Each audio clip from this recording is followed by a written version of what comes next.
Welcome back to the DarkReading News Desk here at BlackHat USA in Las Vegas. Terry Sweeney here with DarkReading. Joining us now is Benny Czarny, founder and CEO of OPSWAT. Benny, thanks so much for doing the DarkReading News Desk today. Terry, thank you for having me. Let's start with just some context, and I'm curious what your view of the current threat landscape is. What sorts of things have caught your attention in the last year? How do you see them shaping the future with regard to not just cybersecurity, but also critical infrastructure industries? So the past year, cybersecurity remained very exciting. Sure, maybe too exciting, right? Yes. So you still see breaches. I mean, what we do, we protect critical infrastructure. We protect the world's critical infrastructure.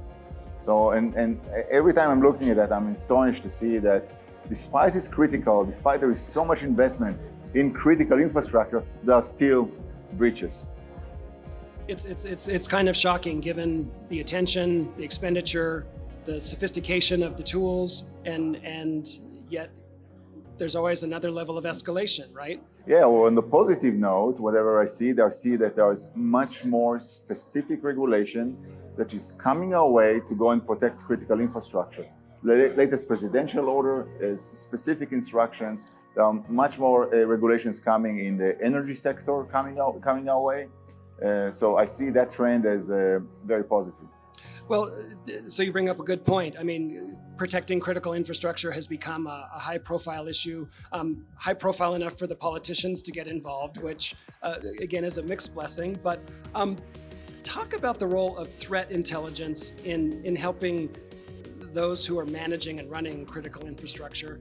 How is it helping them identify and respond to potential cyber threats? So whenever you consume the threat intelligence, number one, you map your network, you're consuming more and more threats, then your attack surface, you pretty much understand your attack, you understand what you need to prioritize or what you need to do whenever you get it. However, it's not only about the threat intel, it's about how well you connect it to your platform. Okay. So for example, you could have the threat intel, though if you don't know how the threats can actually create threats, a real threat to your organization, you're just reading a newspaper. Sure, but threat intel is not new to the critical infrastructure industries. What's changed? More attention to it? Something else? I see that, I think the biggest change to threat intel is that the sensitivity of the threats to the existing cyber defense. For example, antivirus, it's doing a decent job protecting a device, however, doing a terrible job scanning a file. So whenever you see a threat, you take that into consideration to prioritize what's the potential damage to your organization. Okay. In light of this increasing sophistication of the threats that we're talking about, talk about the steps that you think organizations should at least consider, if not enact, to improve their own incident response capabilities.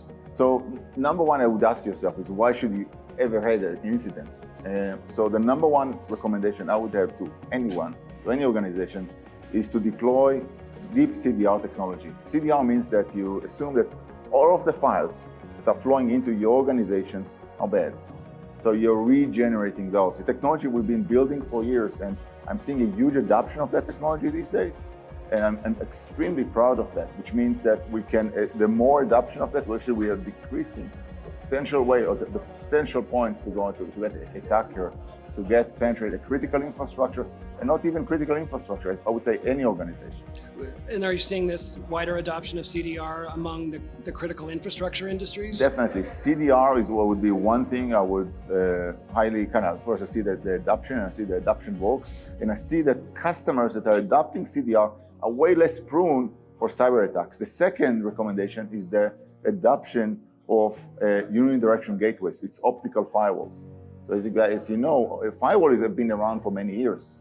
So it has many issues. Sure. Number one, it's very complex, lots of rules. So you have mistakes coming up with the rules. Number two, vulnerabilities. You see that a firewall, sometimes it's easier to hack organization if they have a firewall because of a zero-day on the firewall. So for that, the adoption of optical firewalls, like we call it data diodes or unidirectional gateways, it's physically proven data cannot move from one way to another, so you can trust it much more than the traditional firewalls. Okay. we can't talk about critical infrastructure without also talking about software supply chains and their vulnerability. They've obviously become a huge target of attack for bad actors. How can organizations ensure both security and integrity of their software? Can they effectively, if not protect themselves, insulate themselves from that cascade effect that we've seen with so many software supply chain attacks? Oh yeah, I walk here around the booth here in BlackHat, everybody screams, supply chain, supply chain. Oh, what do you really do in supply chain? So I can go and list that, I can talk the whole day, I can do 30 minutes now on supply chain. Our number one, you want to know where stuff is manufactured. You want to know it's not being manufactured in a forbidden country. Okay. And there are many of those. So, and then this is one thing. Number two, you want to make sure there's no malware coming to your organization through the supply chain. And for that, you know that antiviruses are not effective scanning files. So you have to take a multi-scanning approach, scanning any content, any file, anything coming from with any organization using many. If you deal with software, you need to go and make sure there's no vulnerabilities associated with the specific components, or not only in the code base whenever you bring things in.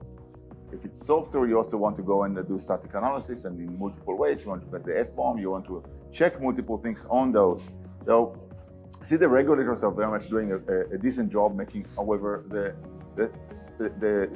I would like to see much more, for them to be much more specific about that. Exactly like how I listed it, or even getting even further to the details about how supply chain is supposed to be done in different critical infrastructure. Supply chain protection, from what you're saying, it's pretty clear it needs a different model. Like what's in place isn't really up to the task. It's not there from the definition perspective, and also the market, I think there's a lot of things to go and do before we do it well. So I can see the next 5 years, the next 10 years, much more regulation, also much more platform. So the industry needs a platform for supply chain, not just to go, let's say, buzzword on a data sheet. Hey, we do supply chain. So again, getting to the multi-scanning, getting to the country of origin, scanning the code. If their device, kind of figure out all of the components of the device and really scan them in a thorough way to make sure that, again, nothing that malicious is penetrating the organization. Network mapping for everything also needs to be connected to that and connected to this whole vision of the supply chain. And supply chain, you want to see, is that hardware, is that software? What are the supply chain? And all of those needs to be applied to the components you bring to your organization. That's well stated. Thank you. Let's turn to what OPSWAT brings to the table with regard to safeguarding critical infrastructure. What sort of innovations are you bringing to the table that improve the picture, really beef up the equation here? Terry, my whole adult life, 20 years, I'm building a platform to protect the world's critical infrastructure.